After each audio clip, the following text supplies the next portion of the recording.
તો હવે હું એટલું કહેતો જઉં અને ખુલ્લો કઈ રીતના પડ્યો હું ને એ તમને કહીશ. એને એક કઠિન વસ્તુ શું લાગી તમને શરૂઆતમાં વાત કહી દઉં. સૌ પ્રથમ તો આપણે તમે બધા એ વાતની રાહ જોતા હતા કે વિશુભાઈ પેલા કેમ માફી માંગતા હતા.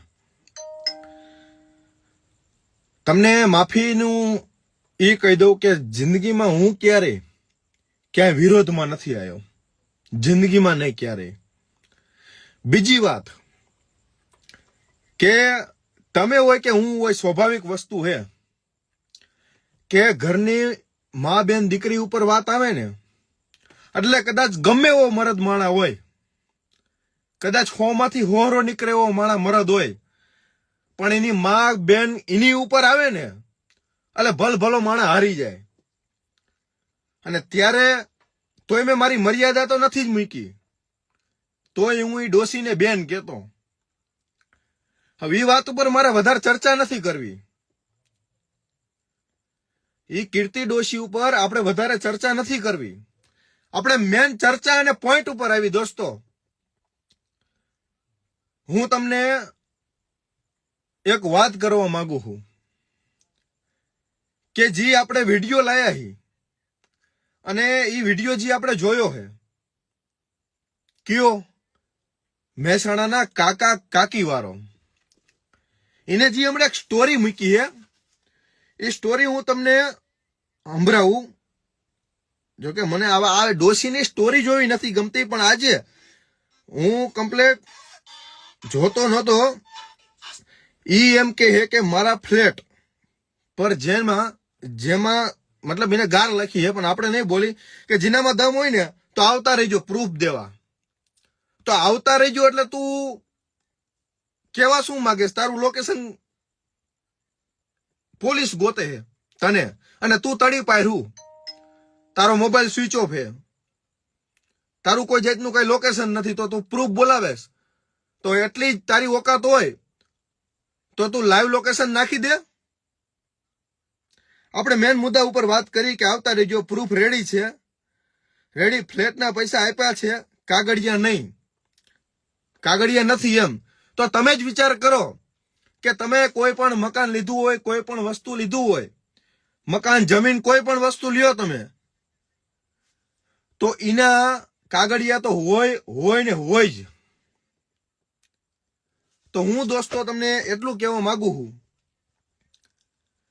કે કોકનું આપણે પડાઈ લીધું હોય, એ ગઈઢા જે માવતર છે એની હાથમાંથી પડવી લેવું, એ કઈ બોલે નહીં, એ કઈ ચાલે નહીં, તો હું એવા ગઈઢા માણસને માવતરને હેરાન કરવાના? અને જો એટલી ઠાવકીની થાય તો હું એને એટલું કહેવા માંગુ છું કે તું અત્યારે બધી જગ્યાએથી હારી જઈ. તું જે સ્ટોરીમાં જે ફાંકા ફોજદારી કરેશ ને એ બધી ફાંકા ફોજદારી જ છે હકીકતમાં. કારણ કે દોસ્તો, જે ફ્લેટ હે એને જે ઝડપાઈ લીધો હે, પડાઈ લીધો હે ફ્લેટ, આ તોડબાજ વાળી ડોશી છે. કેટલા 38 વર્ષની ડોશી. અને જે કાકા કાકી ની વેદના તમે વિડીયોમાં સાંભળી હશે. અમેથી ધમકી આપવાને ઉપરથી એના ગુંડાઓ જોડે ધમકીઓ અપાવવાને એવું બધું કરે, એટલે પછી અમે તો શું કરીએ હવે? કીર્તિ પટેલ સ્ટીકટો વાળી હતી ને, એના અમે 2-3 વખત મળવા ગયેલા તો મળેલી નહીં. કે 6 વર્ષથી કોઈ જાતનું કોઈ ભાડું નથી ભર્યું, કોઈ જાતનું મેન્ટેનન્સ નથી ભર્યું. તો તમે વિચાર કરો, એ કાકા એક કહેતા હતા કે મેં લોન ઉપર આ આખો ફ્લેટ લીધો હતો. એ 38 વર્ષની ડોસી ત્યાં બેઠા બેઠા એ ફ્લેટમાં મજા કરે છે, અને ઓલી બાજુ એ કાકા એનો હપ્તો ભરે છે. હું રાજપૂતનો દીકરો કહીને આજ કહું છું કે હું કારડિયા રાજપૂતનો દીકરો હું, અને હું એટલી મહેનત કરીશ.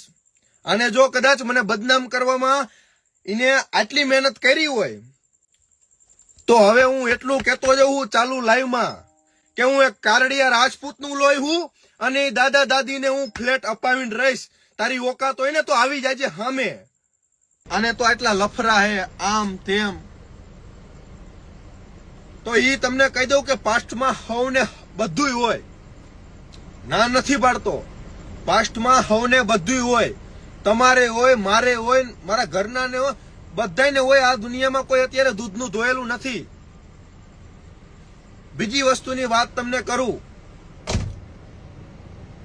કે મારે 2012માં જયારે મને કરંટ લાગ્યો ત્યારથી મારા પપ્પા નથી, હું, મારી નાની બેન અને મારા મમ્મી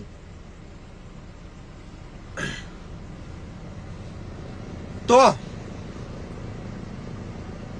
હવે હું જે વાત તમને કહેવા આવ્યો હું એ વાત ખાલી સાંભળી લો. મારું લગભગ લાઈવમાં મારે આવું નહોતું. આવી 37 વર્ષની ડોશીઓને મારે જવાબ નહોતો દેવો. કદાચ મને બદનામ કરી નાખે ને તોય બધાને ખબર જ છે, જાણવા વાળાને ખબર જ છે કે આ 37 વર્ષની ડોશી શું હે ને શું નથી. એમ હું તમને એક મારી શરૂઆતની વાત કરું.